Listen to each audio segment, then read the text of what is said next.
I just finished freeze drying some spaghetti sauce, which is over here in the far right 2 trays, and that was from a jar, not homemade.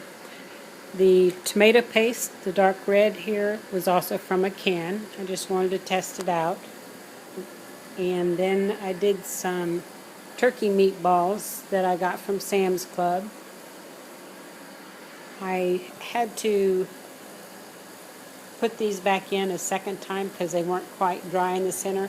I cut them in half to look, and now of course it is dry, but it was a little darker right dead center. You can tell when it's not dry when it's like that.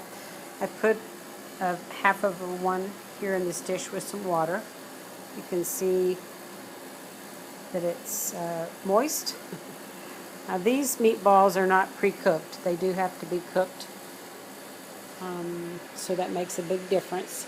Now there's one trick I wanted to show you about the tomato paste. If I do tomato paste again, I am going to use a silicone mat in there.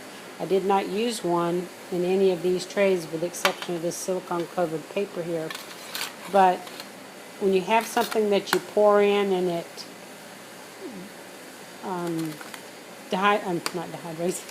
freeze dries in one big chunk like that, if you'll loosen around the edges of your pan with a spatula, and then you can normally take the spatula and get right up underneath it, loosen it. But this one just wasn't going to do that. It was pretty much stuck. So what I did was I took it and I twisted. I held on to say this corner, and then my other hand got this corner. And I just kind of turned it a little bit like you do when you take ice cubes out of an ice cube tray. And what it did, it kind of snapped, popped, and loosened it a little bit better so that I could get my long spatula here and just run it back and forth across underneath to loosen up the rest of it from the pan and release it.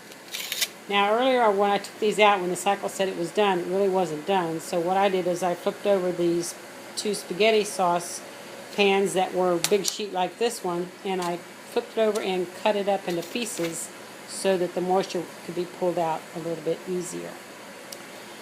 Anyway, that was today's venture for one of the freeze dryers. Thank you for watching.